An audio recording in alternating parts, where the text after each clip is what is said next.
everyone, welcome back. Today I'm going to be sharing with you some hobbies that I have that are not makeup related. The first thing on my list is reading. I love reading. I love sitting down with a good book. My favorite genre would be chick lit. I love anything in that category. I do enjoy like a romantic kind of novel, a historical romance, a contemporary romance, Christian romance. I do enjoy cozy mysteries as well. Those are always fun.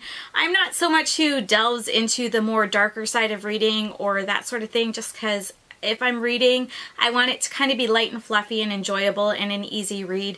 It's just something that I want to do in my downtime. I want to relax. I don't want to kind of have to think and, figure things out and that sort of thing. So if it's easy and fun and entertaining, I'm all up for that. I really enjoy those kind of books.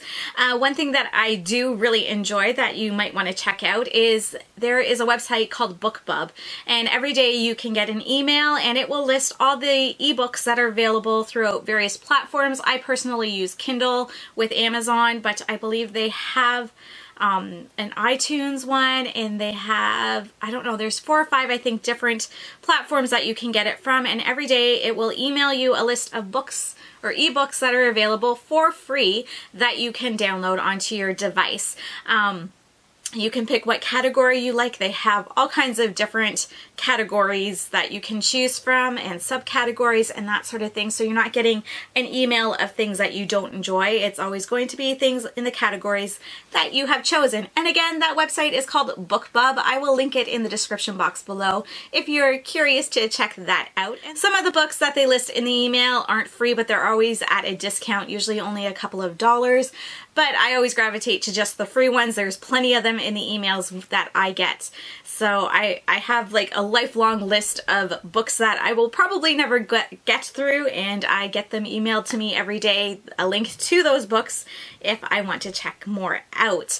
Now, the odd time that I want to feel a little bit more intelligent and kind of get a grasp on some of the things going on, or, those days when I'm like up for something a little bit more, that I have to think a little bit more, put a little more thought process into, or that kind of evoke different emotions and that sort of thing. When I am in those kind of moods, I have this book here. It is this giant book. It is huge, it is heavy, it is 1001 books you must read before you die. And basically what this particular book does is it gives you a synopsis of 1001 different books, and that dates back all the way from pre-1800s to the 21st century. This book in particular, this version is from 2006, I believe, so I'm sure in the last 12 years they have come out with a revised edition with new books from the last 12 years that they can include in it. But I don't even know if I've read 100 books from this, and if I have, most of them were probably from high school reading and that sort of thing. But this is something that I do go towards when I am thinking about reading something a little bit more challenging and not light and fluffy. It gives pictures kind of in it, and like I said, it does give a brief synopsis of the different books, just so you know what they're about and if it's something that might interest you as well. Another thing that I have recently discovered that I enjoy is cake decorating. Now, I don't go into the fondant and all that kind of stuff, but just simple icing and frostings. I bought a new mixer for my son's birthday a few months ago because I wanted to make lactose-free cupcakes for my one son because he can't have any lactose. So I bought a mixer, a stand mixer, not an expensive one or anything. It was just one off of Amazon. It looks pretty. I like it. It works well. In my attempt to make lactose-free cupcakes for my son, I really did enjoy using this new mixer, and I really had to kind of tweak some recipes to make them work. And I think in the process I have kind of come across some frostings and icings and some cake batters that really work, and so that's what's kind of encouraged me in this cake decorating kind of thing. I have all kinds of tips, like icing tips and all that kind of stuff, and I just really enjoy it. It's kind of scary when I go into it because, like, oh no, if I screw this up, my 5-year-old might not care, but my 10-year-old probably not going to be impressed if her cake is like less than perfect. But so far it has turned out. I have made a number of cupcakes, and this past September I did make a cake for my son's 2nd birthday. Nothing too extravagant by any means. I'm still learning, but it is something that the more I'm doing it, the more I'm getting into it and enjoying it. I am thinking about maybe taking a cake decorating class in the winter, just something to do, because I wouldn't mind learning how to use the fondant and all that kind of stuff as well. But for now, you know, YouTube teaches me well. I can pretty much find out what I need to for the simple things that I'm doing. Pinterest gives me great ideas, and that's where we go from. And yeah, cake decorating for the last 6 months or so has really surprised me. It's something that I didn't think I'd be interested in, but I really have enjoyed it. I also enjoy doing old fuddy-duddy lady things, I suppose you could say. Cross-stitching and crochet. They are two things that I learned to do when I was a young girl. Things that I was taught, you know, those summers I spent camping with family and that sort of thing. Cross-stitching, especially now, is really outdated. You don't see many people doing it, although there were some beautiful designs back in the day. It is something that I learned to do, and I did enjoy. I just really don't do it now because it's kind of out of style, and it's not really worth the time to put into if you're not going to showcase it on your walls and that sort of thing. The other thing I do enjoy is crochet. I've made blankets, I've made a few different outfits for my kids, hats and socks and baby booties and those sort of things. I don't do too much with it just because I don't have a lot of time to put into projects, and I do get bored when I don't see results kind of right away. But it is something I do enjoy doing from time to time. Another thing that I have done that kind of falls in the crafting category like that would be scrapbooking and card making. I used to do this quite a bit. I did card making more than scrapbooking, but I did enjoy both.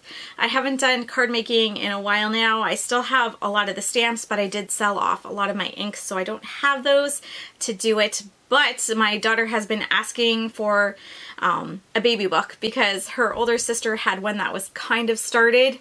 I was given a book when she was born, and so I kind of started filling it out, and I never followed through with the rest of my 3 children, and now my 8-year-old daughter is like, where's my baby book? So that is something I might be working on for her birthday, or maybe for Christmas. Gretchen, if you're watching this, you don't know that. Something else that I have enjoyed since I was a little girl is being in plays and musicals.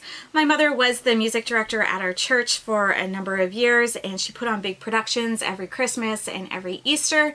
There was also the occasional kids play or musical that we did, and same with youth ones as I got older. It was something I really enjoyed acting and singing in, and later on dancing, and it was something that I was given a lot of opportunities to flourish in and try different things like dance, just because of who my mom was. She kind of was like, oh, we need this, can you do it? And I'm like, okay, I'll try it. And so it kind of pushed me out of my comfort zone a bit, but I did do those sort of things. And kind of, especially, and when I was a teenager, I often spent a lot of hours helping her during those times. She would be writing the plays and the musicals, and she would be getting music in and putting things together, and I'd always be there in her office helping her put these, not necessarily put them together, but listening to what she was doing and seeing her meetings and, you know, giving suggestions here and there and things that she would use and follow through on. So that was always fun. I have actually found in the last number of years that it is something that I have actually been able to do as far as writing and producing and putting together these plays. I have only really had the opportunity to work with children in this area, but I have really loved it, from writing the plays to helping put it all together, the cast, the choir, the costumes, the set, the lighting, the sound, all of it. I love it. I love seeing something go from my head to paper, and then before you know it, with a lot of time and rehearsals and practice and a lot of other people putting in a lot of work, you see this thing come to life on the stage. It's so, every time I have the opportunity to be involved in something like this, no matter on if it's something from like being in charge of it or just helping in a small way, it is so rewarding. It is something I enjoy seeing and being a part of. It is something that brings back a lot of memories for me growing up and being a part of that, and now being able to do that. I don't think it's something that my mom ever would have realized, and I know I never thought about it growing up, sitting in her office and watching her put it all together and being behind the scenes and seeing all of that. I never thought that it would be something that I would actually do, but it is something that passed away 5 years ago from cancer, and she never got a chance to see any of the plays or musicals that I had written or that I had been involved in any way. But every time I am involved in one, no matter how small, it always feels like a gift that she has given me, this legacy that I have, that I can, you know, put things together and help and see these things through, and it's like a little glimpse of her is shining through still. And I think that's why that's something that's so special to me, even just the memories from the past, but you know, that part of her that is still with me that I get to be a part of. The last hobby that I have is playing the piano. I grew up playing the piano. I started taking lessons from my mom when I was probably about 4 years old. I hated having lessons from her. I hated having my teacher at home, and as I got a little older, she put me with some other teachers, and I think it was just good all around.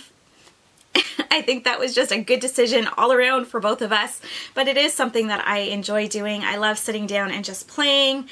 It relaxes me, it calms me. I love playing praise and worship music and, you know, those sort of things. I love playing old show tunes or love songs and that sort of thing. I just really enjoy playing the piano. Playing the piano really rejuvenates me, and it gives me rest and a calm at the same time. I am an introvert and I don't do well in crowds and stuff like that. I do better in that quiet time, that alone time. And when I'm playing the piano, I can just reflect. I can concentrate on the music or on the words of those songs, or I can just feel the music, and it's just uplifting. It's calming. I love it. It is one of my favorite things to do. It is a passion of mine. I did grow up also playing clarinet and saxophone. I no longer have my clarinet, but I still have my saxophone. I had started with the tenor saxophone, which I absolutely loved. But it being the 90s, Kenny G was very popular, and my mom really wanted a soprano saxophone player in her orchestra, so I traded in my tenor sax for a soprano. And it's just not the same. I didn't enjoy it. I still have my soprano sax, but it definitely was not the same passion that I had as the tenor and playing. It wasn't something that I enjoyed as much, and I've never bothered to get another tenor or sell the soprano sax or anything like that. So I don't really play it often at all. I don't think I've touched it probably in the last 5 years, other than to open it up and make sure it's not rotting away. But clarinet and saxophone were things that I always played in orchestras. I played in band. I always did really well in it, and yeah, I was always playing it. Those were the things I was always doing. I played keyboard a little bit, especially in the orchestra. If my mom needed someone to fill in on like a harp and we didn't have a harp at that time, it's like, oh, Leia, go play the synthesizer and play the harp part. Or, oh, we need this instrument, go play it on the synthesizer or the keyboard, or fill it in some way. So I did those sort of things on the piano, but I never really played in front of anyone. And ironically, the piano is what I've had the most training in, and it is what I am least comfortable in a way of playing in front of people. Clarinet and saxophone, I mean, I grew up playing it, so I had the training, but I don't know, I just always played it. I played it in the orchestras, I played it in band, like I said. I mean, it was always there, but piano is something that I've never actually been comfortable playing in front of people. I just kind of do it for myself. It is my own kind of quiet time, meditating time, prayer time. It is something that I enjoy for that. I do have a beautiful grand piano that was gifted to me from my mom. It was hers, and she gave it to me about 10 years ago when my daughter was born. And yeah, it was part of my inheritance, but I got it well before she passed away so I could enjoy it. And I am so thankful that I have it. I love playing it all the time. It is a beautiful instrument. It is like my fifth baby. It is my baby. My husband talks about getting rid of it all the time just because it takes up a lot of space in our living room. But yeah, it's not going anywhere. I like it. I love it. It is one of my passions. It is something I just enjoy so much. As far as other instruments, I would love to get my hands on a flute and give that a go. I think just because I have the training, musical training from the other wind instruments and that sort of thing, I think I'd be able to pick it up.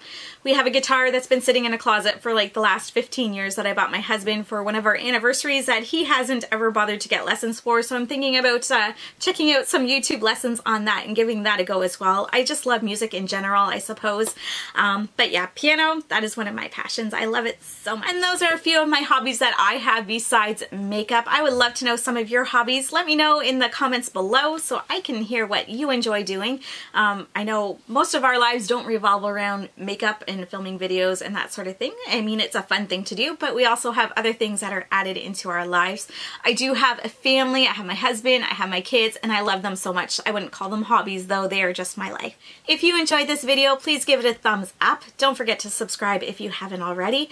And I hope you have a great day, everyone. I will talk to you next time. Bye-bye.